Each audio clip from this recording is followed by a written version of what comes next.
നമസ്കാരം. എല്ലാവർക്കും നമസ്കാരം.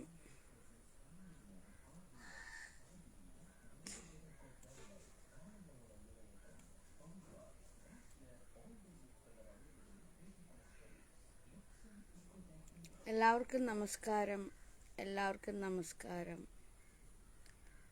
കഴിഞ്ഞു പോയ ഒരു കാര്യമാണെങ്കിൽ കൂടി അതിപ്പോഴും സമൂഹത്തിൽ ചർച്ചയായിക്കൊണ്ടിരിക്കുന്ന ഒരു കാര്യത്തെക്കുറിച്ചാണ് ഞാനിവിടെ പറയുന്നത്.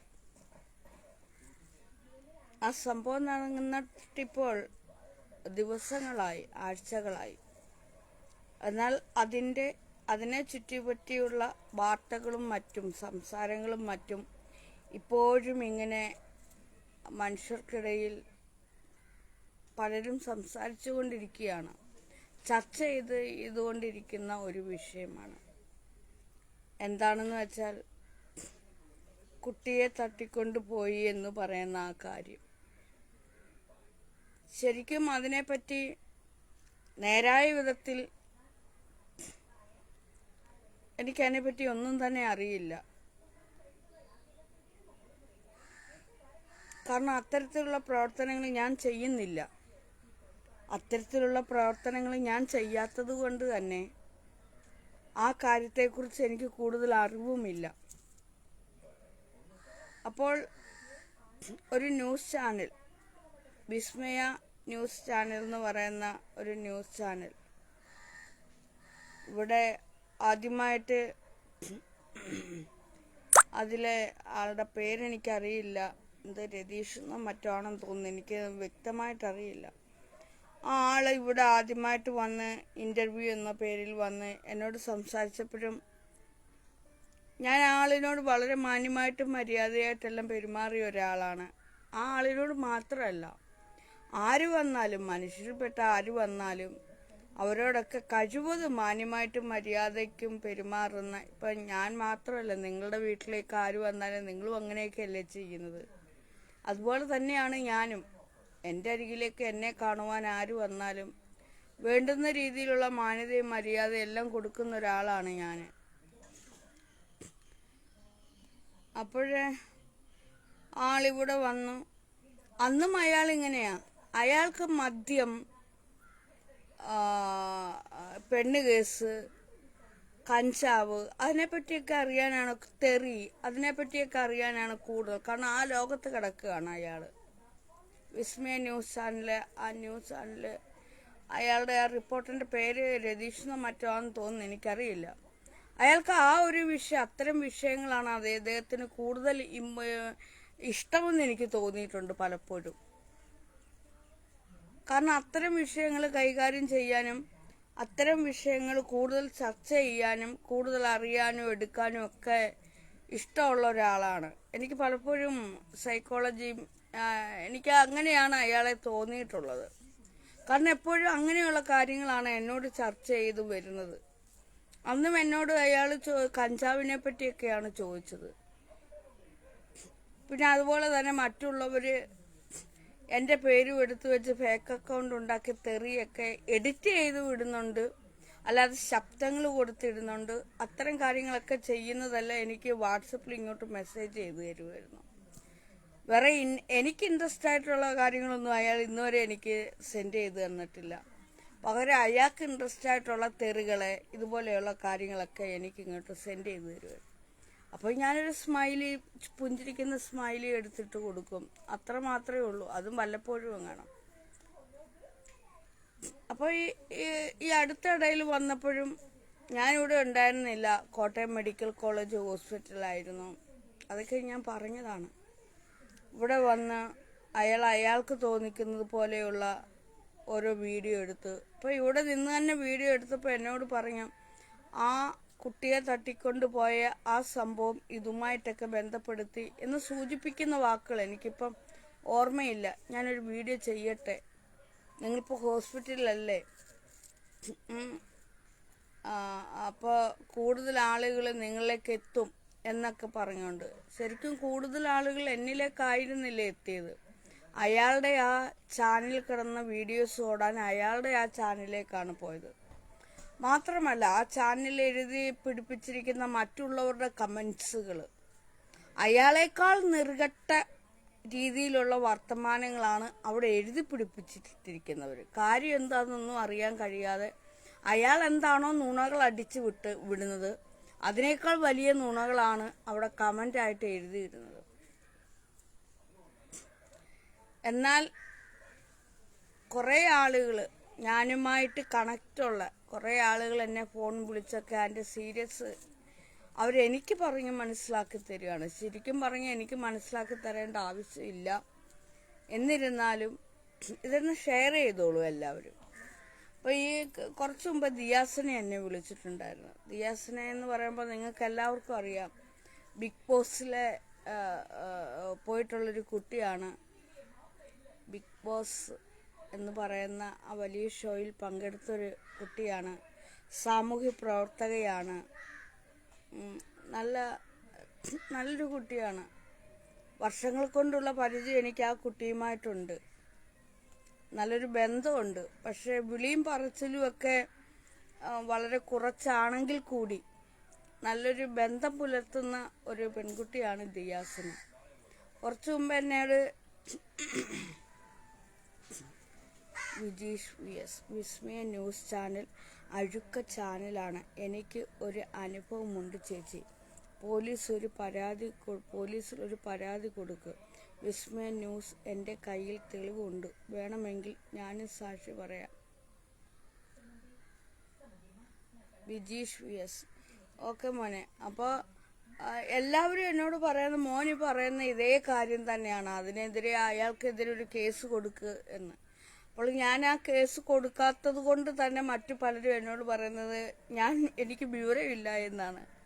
ഒരുപാട് പേര് പറഞ്ഞ് നിങ്ങൾക്ക് വിവരമില്ല, വിവേകമില്ല. ശരിക്കും പറഞ്ഞാൽ കൂടുതൽ വിവരവും വിവേകവും ഉണ്ടായതുകൊണ്ടാണ് ഞാൻ അതിലേക്ക് ഇറങ്ങിത്തിരിക്കാത്തത്. ഒന്ന്, ശാരീരികമായിട്ടുള്ള എൻ്റെ ആവശ്യകതകളെ എനിക്ക് മാത്രമേ അറിയുള്ളൂ. ശാരീരികവും മാനസികവുമായിട്ടുള്ള എൻ്റെ ആവശ്യകതകൾ, എൻ്റെ വല്ലായ്മകൾ, എൻ്റെ ആവശ്യകതകൾ, കഴിവുകേടുകൾ എനിക്ക് മാത്രമേ അറിയുള്ളൂ. ഒരു കേസൊക്കെ കൊടുത്തു കഴിഞ്ഞാൽ അതിൻ്റെ പിന്നാലെ നമ്മൾ പിന്നെ അങ്ങോട്ട് നടക്കണം ഇങ്ങോട്ട് നടക്കണം, നമ്മുടെ പണം പോവും, നമ്മുടെ സമയം നഷ്ടമാകും. അപ്പോൾ അതെല്ലാം എനിക്ക് മാത്രമേ ഉള്ളൂ. ഞാൻ നേരത്തെ പണ്ടൊരു അഡ്വക്കേറ്റ് ക്ലർക്കായിരുന്നു. അതിനെ അഡ്വക്കേറ്റ് ക്ലർക്കൊന്നും ആകണ്ട. ഇത്തരം കാര്യങ്ങൾ നമ്മൾ മനസ്സിലൊന്ന് കണ്ടാൽ മതി. മറ്റുള്ളവരുടെ അനുഭവങ്ങൾ പറഞ്ഞ് നമ്മളൊന്ന് മനസ്സിലാക്കിയാൽ മതി. നമ്മൾ മറ്റുള്ളവരുടെ അനുഭവങ്ങൾ, ഈ കേസും വഴക്കുമായിട്ടൊക്കെ ഉള്ളവരുടെ ആ അനുഭവങ്ങൾ കാണുകയും കേൾക്കുകയും കേട്ടും കണ്ടും ഒക്കെ ഉള്ള അറിവ് വെച്ച് തന്നെ നമുക്ക് മനസ്സിലാവും പിന്നെ അതെത്രത്തോളം നമുക്ക് തന്നെ ഇറിറ്റേറ്റ് ഉണ്ടാവുന്നതാണ്. അപ്പോഴേ എന്നോട് പലരും പറഞ്ഞു, ഒരുപാട് പേര് പറഞ്ഞു കേസ് കൊടുക്കും. ഒത്തിരി പേർക്ക് മനസ്സിലായി അതവർ ന്യൂസ് ചാനൽ റീച്ച് കിട്ടാൻ വേണ്ടിയാണ് അവരങ്ങനെ ചെയ്തതെന്ന്. ശരിക്കും പറഞ്ഞാൽ അവർക്ക് എന്നോട് അല്പമെങ്കിലും ദയവോ മനസ്സാക്ഷി ഉണ്ടെങ്കിൽ അതിൽ നിന്നും കിട്ടുന്ന ഒരു കുഞ്ഞു തുകയെങ്കിലും എനിക്ക് കൊണ്ടുതരും. ഇന്ന മരുന്ന് വാങ്ങിക്കാൻ ഇന്ന, അല്ലെങ്കിൽ നിങ്ങളുടെ വീട്ടു ചെലവിന് ഇന്ന എന്നും പറഞ്ഞുകൊണ്ട് എനിക്ക് കൊണ്ടുതരും. തന്നിട്ടില്ല. അന്ന് ഫസ്റ്റിലെങ്ങാണ്ട് വിസ്മയ ന്യൂസ് ചാനൽ, അത് വേറൊരാളായിരുന്നു, ഇവിടെ വന്നപ്പോഴേ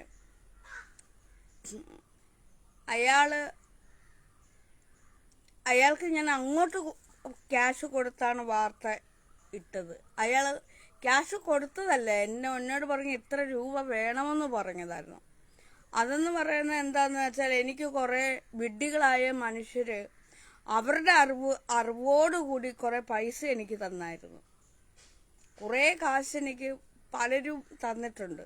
ആ പലരും തന്നിട്ട് പൊതുമധ്യത്തിൽ അത് എഴുതി വെച്ചിട്ട് അവരവർ തന്നെ അവരവരുടെ മനസ്സിൽ എനിക്ക് തരണമെന്ന് പറഞ്ഞുകൊണ്ട് നിറഞ്ഞ പുഞ്ചിരിയോടുകൂടി പണം തന്നിട്ട് അതേ അവർ എൻ്റെ വീഡിയോയുടെ അടിയിൽ വന്ന് ഞാൻ പണം തട്ടിപ്പുകാരിയാണെന്ന് പറഞ്ഞുകൊണ്ട് എഴുതി വെച്ച്. ഒന്ന് ആലോചിച്ച് നോക്കണം. സ്വന്തമായിട്ട് പൈസ തന്നതാണ് എനിക്ക്. അപ്പോൾ അത് എനിക്ക് മാനസികമായിട്ട് വിഷമം വന്ന്. കാരണം സ്വന്തമായിട്ട് നമ്മൾ ഒരാൾക്കൊരു കാര്യം കൊടുത്തിട്ട് ഞാൻ തട്ടിപ്പറിച്ചു എന്നുള്ള രീതി വന്നാൽ വിഷമം വരും. അപ്പോൾ അന്ന് എനിക്ക് ഈ ചാനലിനെ അപ്പോൾ ആരായിരുന്നു, ആരോ പറഞ്ഞു വിട്ടതാണെന്ന് തോന്നുന്നു. ആരോ പറഞ്ഞു വിട്ടതാണ് ഈ ചാനലിനെ. അവരന്ന് ഇവിടെ വന്ന് എൻ്റെ കയ്യിൽ നിന്ന് പൈസയും വാങ്ങിച്ചുകൊണ്ട് പോയത് ഈ ചാനൽ. പിന്നെ ഈ ചാനൽ വരുന്നത് രണ്ടാമത്തെ ആവർത്തിയാണ് ഞാനുള്ളപ്പോൾ വരുന്നത്, രതീഷ്. പിന്നെ വന്നത് ഞാനില്ലാത്ത സമയത്ത് ഇപ്പോഴാണ് വരുന്നത്. അങ്ങനെ ഈ ചാനൽ 2-3 പ്രാവശ്യം, അതെ 2-3 പ്രാവശ്യമാണ് വിസ്മയ ന്യൂസ് ചാനൽ ഇവിടെ വരുന്നത്. അങ്ങനെയാണെന്ന് തോന്നുന്നു. അപ്പോഴെനിക്ക് ഈ ചാനലുകാരെല്ലാം ഏറെ പേരും പണത്തിന് വേണ്ടി ഇരിക്കുന്നതാണ്. ഏറെ പേരും പണത്തിന് വേണ്ടി ഇരിക്കുന്നവരാണ്. പിന്നെ എന്താണെന്ന് വെച്ചാൽ ഒരുപാട് പേര് പറഞ്ഞ് കേസ് കൊടുക്ക്. സത്യം പറഞ്ഞാൽ എനിക്ക് തന്നെ നടക്കാൻ വയ്യ. എനിക്ക് ആളുകളെ വേണം, എനിക്കൊരു സഹായത്തിന് ആൾ വേണം എന്ന് ഞാൻ എന്തിനാണ് പറയുന്നത്? എനിക്ക് വയ്യാത്തത് കൊണ്ടാണ്. ശാരീരികമായിട്ട് എന്നെ ആരെങ്കിലും ഹെൽപ്പ് ചെയ്യാൻ ഒരാൾ എന്നോടൊപ്പം വേണം. അതിനുവേണ്ടിയാണ് എനിക്ക് ആ സഹായം വേണമെന്ന് ഞാൻ അന്നും ഇന്നും എന്നും പറയുന്നത്. എനിക്ക് സഹായത്തിനൊരാളിനെ വേണമെന്ന് അന്നും ഇന്നും എന്നും പറയുന്നത് എനിക്ക് വയ്യായ്മ കൊണ്ടാണ്, ദേഹവയ്യായ്മ കൊണ്ടാണ്. അതുപോലും മനസ്സിലാക്കാൻ കഴിയില്ലാത്ത, മനുഷ്യത്വമില്ലാത്ത മനുഷ്യരാണ് ഇവിടെ ഉള്ളത്. അത് എനിക്ക് അറിയാം. എന്നിട്ടും എനിക്ക് ആവതില്ലെങ്കിലും കഴിവില്ലെങ്കിലും ഞാൻ ഇതുപോലെ ലൈവിലൂടെ കാര്യങ്ങൾ പറയുന്നു. ഇവിടെ ഓരോ ജോലിയും ചെയ്യുന്നു. വയ്യ, കാല് 2 കാലും നീര് കൊണ്ടിരിക്കുക. പക്ഷെ ആ നീര് ഞാൻ അറിയുന്നില്ല. ഒരുപാട് ജോലികൾ ചെയ്ത ഒരാളാണ് ഞാൻ. ഒത്തിരി ജോലി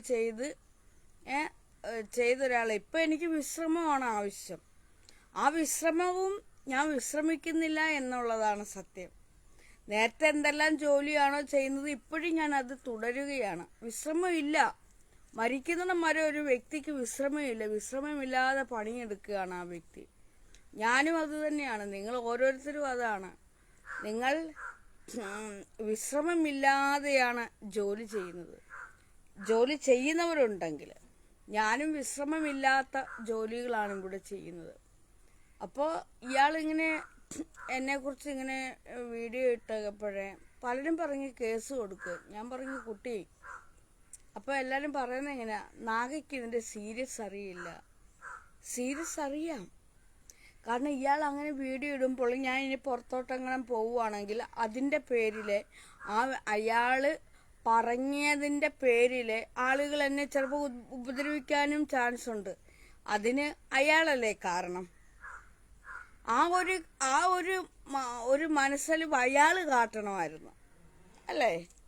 ഞാൻ ഇങ്ങനെയൊക്കെ പറഞ്ഞാൽ അതൊരു നിരപരാധിയായ ഒരാളാണ്. ഞാൻ ഇങ്ങനെയൊക്കെ പറഞ്ഞിട്ടാൽ ആ ആൾക്കാണ് അത് ബുദ്ധിമുട്ടുണ്ടാകുന്നത്. ഞാൻ അങ്ങനെ എൻ്റെ ചാനലിലൂടെ പറഞ്ഞിടുമ്പോൾ ബുദ്ധികെട്ട മനുഷ്യർ അവരെ വെളിയിലോട്ട് ഇറങ്ങുമ്പോൾ അവരെ ഉപദ്രവിക്കുകയോ മറ്റോ ചെയ്യുമെന്ന് അയാൾ അത് കരുതണമായിരുന്നു. അയാളത് കരുതിയില്ല. അതുപോലെ തന്നെ ഇനി അയാളുടെ വാക്കുകൾ കേട്ട് ആരെങ്കിലും എന്നോട് ഉപദ്രവിക്കാൻ വന്നാലോ, എന്നെ ഉപദ്രവിക്കുന്നവർക്ക് നന്നായിട്ട് കൂലി കിട്ടും. അയാൾ അനുഭവിക്കും. അയാൾ നന്നായിട്ട് അനുഭവിക്കും. അതുപോലെ അയാൾ പറയുന്നത് കേട്ട് അയാളൊന്ന് ആലോചിക്കണം. അയാൾക്ക് കുട്ടികളുണ്ടെങ്കിൽ, ഇപ്പം വിസ്മയ ന്യൂസ് ചാനൽ അയാൾ ഈ വീഡിയോ കാണുന്നുണ്ടെങ്കിൽ, രതീഷ് ഈ വീഡിയോ കാണുന്നുണ്ടെങ്കിൽ പറയാം, ധാരാളം സാമൂഹിക രംഗങ്ങളിൽ പ്രവർത്തിക്കുന്ന ധാരാളം പേര് എന്നെ ഫോൺ ചെയ്ത് വിളിച്ചുകൊണ്ടേയിരിക്കുക. നിങ്ങൾക്ക് കുട്ടികളുണ്ട് എന്നുണ്ടെങ്കിൽ നിങ്ങളൊന്ന് മനസ്സിലാക്കണമായിരുന്നു, നിങ്ങളുടെ കുട്ടികൾ ഇവിടെ ഉണ്ടോ, നിങ്ങളുടെ കുട്ടികളെ ഞാൻ തട്ടിക്കൊണ്ട് വന്നോ എന്ന് നിങ്ങൾ ഓർക്കണമായിരുന്നു. അപ്പോൾ നിങ്ങളിത് കന്നത്തരം എഴുതി വെച്ചു, കന്നത്തരം പറഞ്ഞിട്ടു. കന്നത്തരം പറഞ്ഞതുകൊണ്ട് ആരാണ് ഇപ്പോൾ ശിക്ഷ അനുഭവിക്കുന്നത്? ഞാനല്ല. നിങ്ങളെ ആളുകൾ എന്തൊക്കെ വിളിച്ചാൽ തെറി വിളിക്കുന്നതെന്നറിയാവോ? ഇന്നലെ തന്നെ ഇവിടെ ഒരു ആള് സുൽത്താനെ കാണാൻ വന്നു. അപ്പോൾ അയാൾ എന്താ പറഞ്ഞതെന്നറിയോ? ആ ചാനലിനെ റീച്ച് കൂട്ടാൻ വേണ്ടിയാണ് പിന്നെ അവരങ്ങനെ ചെയ്തതെന്ന്. മനസ്സിലായോ? ഇതിൻ്റെ ഇടയ്ക്ക് അലങ്കൃത സ്തുതി തലയ്ക്ക്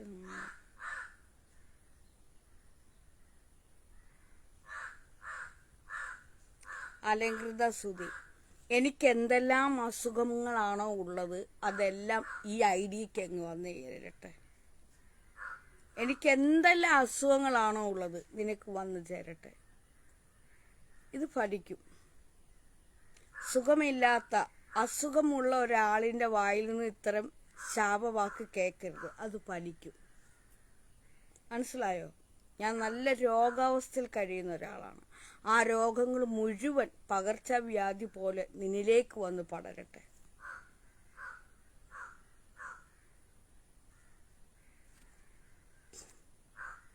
നിന്നിലേക്ക് വന്ന് പടരട്ടെ.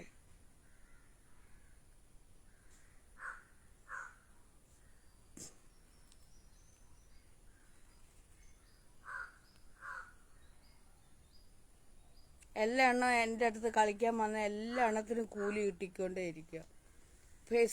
യൂട്യൂബിനകത്തിൽ കുറേ എണ്ണം വന്ന് എൻ്റെ അടുക്കൽ വന്ന് ഇതുപോലെ ലൈവിൽ വന്ന് കിടന്ന് ചാടിയതാ. 2-3 ദിവസം കൊണ്ട് അവരെ ഇപ്പോൾ കാണാനില്ല.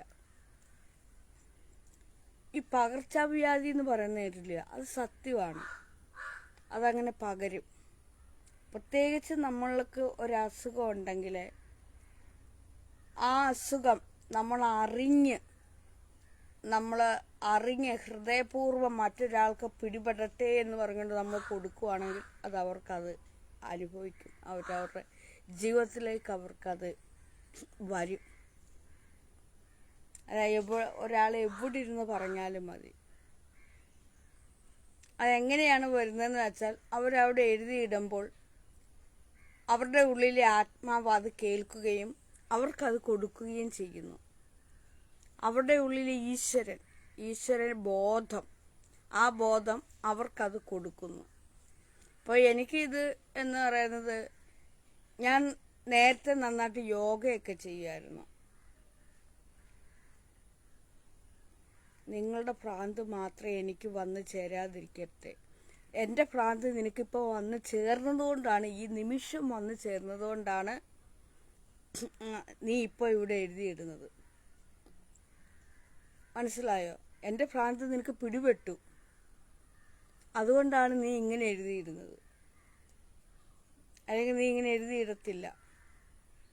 ഇനി ഓരോ നിമിഷവും ഇതിൻ്റെ തീവ്രത കൂടും. അതെനിക്ക് മാത്രമേ അറിയാവൂ. രജീഷ് സ്വാമി ശരണം. രജീഷ് പിള്ള സ്വാമി ശരണം. എന്നോടുള്ള പിണക്കമെല്ലാം മാറിയോ മുത്തേ? എൻ്റെ പൊന്നിന് എന്നോടുള്ള പിണക്കമെല്ലാം മാറിയോ? എൻ്റെ പൊന്നിനെ ഞാൻ എല്ലാവരുടെ മുന്നിൽ നല്ലതെന്നേ പറഞ്ഞിട്ടുള്ളൂ കേട്ടോ. ഞാനല്ലാതെ ഒന്നും തന്നെ പറഞ്ഞിട്ടില്ല. പൊന്നിന് എന്നെ മനസ്സിലാക്കാൻ കഴിഞ്ഞില്ല. അതെൻ്റെ കുഴപ്പമായിരുന്നില്ല, പൊന്നിൻ്റെ കുഴപ്പമായിരുന്നു. എന്തായാലും വീണ്ടും എൻ്റെ ലൈവിൽ വന്നല്ലോ, നല്ലത്. ഞാൻ എവിടെയും നിങ്ങളെ ഉയർത്താനേ ശ്രമിച്ചിട്ടുള്ളൂ, താഴ്ത്താൻ ശ്രമിച്ചിട്ടില്ല കേട്ടോ. ഇനി അത് പറയുന്നില്ല. അത് പറഞ്ഞാൽ പറയും നാഗ എന്നെ എല്ലാ ദിവസവും ആക്കി പറയുവാന്ന്. എൻ്റെ പൊന്നെ, ഞാനൊന്നും പറയുന്നില്ല. ഞാനിനി ഒന്നും പേര് പോലും എടുത്ത് സൂചിപ്പിക്കുന്നില്ല. അയ്യോ, എനിക്ക് വയ്യ. രാജ് ആർ, എന്തിന് പിണക്കമെന്ന്? ഇപ്പോൾ പിണക്കമില്ലല്ലോ, കൈതാ. പിണക്കമില്ല നമ്മൾ കേട്ടോ. അപ്പോൾ ഇന്നിനി വാട്സപ്പിൽ വന്നോളൂ, നമുക്ക് അവിടെ കുറച്ച് നേരം സംസാരിക്കാം കേട്ടോ. അപ്പോൾ ഞാൻ പറയുന്നത് എന്താണെന്ന് വെച്ചാൽ, എൻ്റെ കഴിവുകേടല്ല എനിക്ക് പോലീസ് സ്റ്റേഷനിൽ പോകാൻ, എൻ്റെ വിവരക്കേടല്ല, വിവരം കൂടുതലുണ്ടായതുകൊണ്ടാണ് ഞാൻ പോലീസ് സ്റ്റേഷനിലൊന്നും പോവാത്തത്. കാരണം എൻ്റെ ശരീരത്തിന് സുഖമില്ലെന്നും എൻ്റെ മനസ്സിന് സുഖമില്ലെന്നും ഒക്കെ എനിക്കറിയാം. അത് വിവേകവും വിവരവും കൂടുതലുണ്ടായതുകൊണ്ടാണ്. അഥവാ അതിനുവേണ്ടിയൊക്കെ ഇറങ്ങി നടക്കുന്നുണ്ടെങ്കിൽ എനിക്ക് കൂടുതൽ ദേഹത്തിന് സുഖക്കേടുണ്ടാക്കുമെന്ന് എനിക്ക് തന്നെ അറിയാം. അത് ഞാൻ മനസ്സിലാക്കിയതുകൊണ്ടാണ്. അതുകൊണ്ടാണ് പോലീസ് സ്റ്റേഷനിൽ പോകാത്തത്. കാരണം അങ്ങനെ ഇറങ്ങിത്തിരിക്കുകയാണെങ്കിൽ അതാണ്ട് ഇവിടെ വന്ന് ഇങ്ങനെ വന്ന് സ്വന്തമായിട്ട് വന്ന് ഓരോ കാര്യങ്ങളും എഴുതിയിടുന്നു. അവരുടെ എല്ലാം പേരിൽ എനിക്ക് വേണമെങ്കിൽ എന്നെ ദാണ്ട വ്യക്തിഹത്യ ചെയ്തു, എന്നെ താണ്ട് ബോഡി ഷേമിങ് ചെയ്തു, വ്യക്തിഹത്യ ചെയ്തു എന്നും പറഞ്ഞുകൊണ്ട് എല്ലാവരുടെയും പേരിൽ വേണമെങ്കിൽ എനിക്ക് കേസ് കൊടുക്കാം. എനിക്ക് ഓരോ മനുഷ്യൻ്റെ പേരിലും കേസ് കൊടുക്കാം. പക്ഷെ എനിക്കത് പറ്റില്ല. കാരണം അങ്ങനെ നമ്മൾ ഇറങ്ങിത്തിരിക്കാനാണെങ്കിൽ പിന്നെ അതിനേ സമയമുള്ളൂ. മനസ്സിലായോ ഞാൻ പറഞ്ഞത്? അതുകൊണ്ട് ഇപ്പോൾ തന്നെ ഈ ലൈവിൽ വന്ന് എന്തെല്ലാം എത്ര ഐഡിയകളാണ് അവരുടെ ഉള്ളിലെ തോന്നിവാസങ്ങൾ എഴുതി വയ്ക്കുന്നത് അല്ലേ? നാഗമാണിക്യം, യു ആർ ഗ്രേറ്റ്. അപ്പോൾ എത്ര പേരാണ് അവരുടെ ഉള്ളിലെ തോന്നിവാസങ്ങൾ എഴുതി വയ്ക്കുന്നത്? അപ്പോൾ അവരെഴുതി വയ്ക്കുന്ന തോന്നിവാസങ്ങൾ, അവരുടെ ഉള്ളിൽ നിന്നും വരുന്ന ചിന്തകൾ, അത് അവരുടേത് മാത്രമാണ്. അപ്പോൾ അവരുടെ ഉള്ളിൽ നിന്നും വരുന്ന ചിന്തകളും ദുഷിപ്പുകളും എല്ലാം അതിനെ ചൊല്ലി എന്ന് ഞാൻ ഇവിടുന്ന് ഇറങ്ങി തിരിച്ചാലോ അപ്പോൾ എനിക്ക് ഭ്രാന്താന്നല്ലേ എനിക്ക് തോന്നത്തുള്ളൂ. കാരണം ഞാനല്ലല്ലോ ഇവിടെ എഴുതുന്നത്. വേറെ ഓരോരുത്തരും അവരുടെ ഉള്ളിലെ ദുഷിപ്പുകളെയാണ് അവിടെ പകർത്തി വയ്ക്കുന്നത്. ഇപ്പം രതീഷ് തന്നെ അവൻ്റെ ഉള്ളിലെ ആ ആളുടെ ഉള്ളിലെ ദുഷിപ്പുകളാണ് വിറ്റത്, എൻ്റെ പേരും പറഞ്ഞ്. അപ്പോൾ അതിന് പകരം ഞാൻ അയാളുടെ പേര് കൊണ്ടുവന്ന് കേസ് കൊടുത്താൽ ആ ആൾക്ക് ഭ്രാന്താണ്. അയാളപ്പോൾ ആ ഭ്രാന്ത് അയാൾ തന്നെ ഇങ്ങനെ പറഞ്ഞുകൊണ്ട് നടന്നു. അതിൻ്റെ അടിയിൽ കുറേ ഭ്രാന്തന്മാർ വന്ന് ഇടുന്നു. അത് ഞാനെന്ത് ചെയ്യാനാ? അപ്പോൾ എനിക്കിത് കൂടുതൽ വിവേകം ഉണ്ടായതുകൊണ്ട് ഞാൻ കേസിനും വഴക്കിനൊന്നും പോകുന്നില്ല. തന്നെയല്ല, കുട്ടിക്കാലം മുതലേ എൻ്റെ പ്രകൃതി എങ്ങനെയാണ്, എനിക്ക് ഭയങ്കരമായിട്ടുള്ള ഒച്ച, വഴക്ക്, അടിപിടി, അതൊന്നും ഞാൻ അതിലേക്കൊന്നും പോവാത്ത ഒരാളാണ്. അതിലേക്ക് ആരെങ്കിലും എത്തപ്പെട്ടാൽ തന്നെ ഞാൻ കഴിവതും അവരെ പിന്തിരിപ്പിക്കും. പിന്നെ തീരെ സഹിയിടുമ്പോഴേ ഉള്ളൂ ഞാൻ ഇത്തിരി ഒച്ചയും ബഹളവും ഒക്കെ വയ്ക്കുന്നത്, ദേഷ്യപ്പെട്ട് സംസാരിക്കുന്നത്. എനിക്ക് തീരെ സഹിയിടുമ്പോൾ, ക്ഷമ കെടുമ്പോൾ ഞാനിങ്ങനെ ഒച്ചത്തിൽ ഇങ്ങനെ വർത്തമാനം പറഞ്ഞിട്ട് ഞാൻ തന്നെ ഇരുന്ന് കരയും. അങ്ങനെയാണ് എൻ്റെ സ്വഭാവം. ഭയങ്കരമായിട്ട് ഞാൻ ദേഷ്യപ്പെട്ടിട്ട് ഒരിടത്ത് മാറിയിരുന്ന് ഞാൻ തന്നെ കുത്തിയിരുന്ന് കരയും. നിങ്ങളിൽ പലരും അങ്ങനെയാണ്.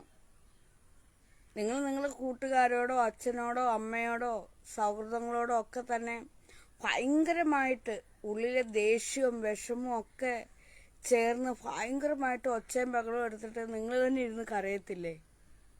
ചിന്തിക്ക്, ഒന്ന് മനസ്സിലാക്ക്. നിങ്ങൾ അങ്ങനെ ചെയ്യാറില്ലേ? അത് തന്നെ ഞാനും ചെയ്യുന്നത്.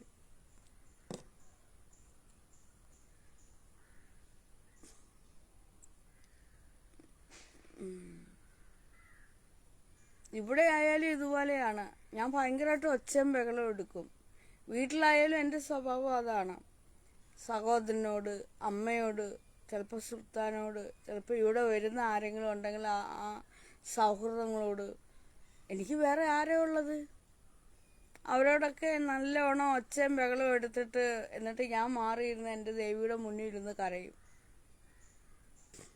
അവരെന്നെ എന്തെങ്കിലും ഇങ്ങോട്ട് പറഞ്ഞിട്ടാകണം.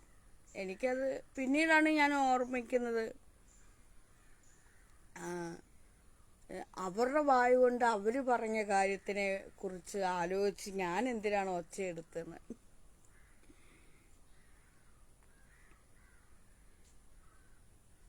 പിന്നീടാണ് ഞാനിങ്ങനെ ഓർക്കുന്നത്, ചേടാ അവരവരുടെ വായു കൊണ്ട് ഇരുന്ന് പറഞ്ഞ ഒരു കാര്യം, ആ കാര്യം കേട്ടിട്ട് ഞാൻ എന്തിനാണ് എൻ്റെ ഒച്ചപ്പാടെടുത്ത് ഒച്ചയും ബഹളവും എടുത്ത് ഞാൻ എൻ്റെ ദേഹം എന്തിനാണ് കളയുന്നത് എന്നൊക്കെ പിന്നീട് ഓർക്കും. അത് മെല്ലെ ഓർക്കും, മെല്ലെ ചിന്തിക്കും. മറ്റൊരാളുടെ ഉള്ളിൽ നിന്നും വരുന്ന ദുഷിപ്പുകളാണ് നെഗറ്റിവിറ്റി. അതവർ പുറത്ത് കളയുന്നു. ആ പുറത്ത് കളയുമ്പോൾ അത് കണ്ടിട്ട് ഒരു കാരണമില്ലാതെ ഞാൻ എന്തിനും ഇവിടെ ഒച്ചയെടുക്കുന്നു എന്ന് പിന്നീട് ഇത്തിരി നേരം കരഞ്ഞു കഴിഞ്ഞിട്ടാണ് ഞാൻ പിന്നെ ഓർക്കുന്നത്.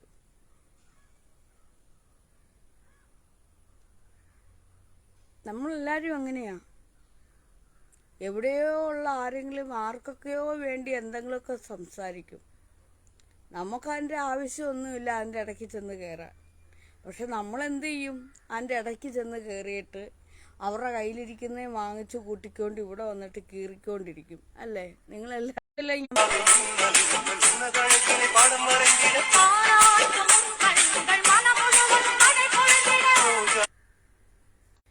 അപ്പോഴൊരു കോള് വന്ന്, അതുകൊണ്ട് ഞാൻ ആ കോള് ഇത് ഫിനിഷ് ചെയ്യാണ്. അപ്പോൾ 7558875593 അതിലേക്ക് എനിക്ക് പേയ്മെൻറ്റ് ചെയ്യുക. പിന്നെ എൻ്റെ ഈ തടിയെപ്പറ്റി എല്ലാവരും പറയുന്നത് അത് വേറെ ഒന്നുകൊണ്ടുമല്ല, യോഗ ചെയ്തില്ല. യോഗ ചെയ്യാത്തതുകൊണ്ടാണ്. നേരത്തെ ഡാൻസ് കളി ഉണ്ടായിരുന്നു, യോഗ ഉണ്ടായിരുന്നു, ഇപ്പോൾ ഞാൻ അതൊന്നും ചെയ്യുന്നില്ല. അതുകൊണ്ടാണ് എൻ്റെ മുഖമൊക്കെ ഇങ്ങനെ നീര് പോലായി ഒക്കെ ഇരിക്കുന്നത്. പഴയതുപോലെ ഡാൻസും കളിച്ച് യോഗയൊക്കെ ചെയ്യുവാണെങ്കിൽ എൻ്റെ മുഖത്തെ ഈ മുമ്പിരിക്കുന്നതൊക്കെ മാറിക്കിട്ടും. ഇപ്പം ഞാൻ അതൊന്നും ചെയ്യാത്തതുകൊണ്ടാണ്. ശരിയെങ്കിൽ അപ്പോൾ രതീഷ് പിള്ള ഇനി പേര് വിളിച്ചെന്നുകൊണ്ട് എന്തെങ്കിലും പറയുമോ? പോലീസെ, അപ്പോൾ നമ്മുടെ പിണക്കമൊക്കെ മാറി വരിക. നമുക്ക് പഴയതുപോലെ ബാങ്കുകൾ കളിക്കണ്ടേ? അപ്പോഴേ എല്ലാവരും വരിക. ഇപ്പോൾ എൻ്റെ ഗൂഗിൾ പേ നമ്പർ ശരിയായി, ഗൂഗിൾ പേ റെഡി ആയിട്ടുണ്ട്. ഓക്കെ, ശരിയെങ്കിൽ.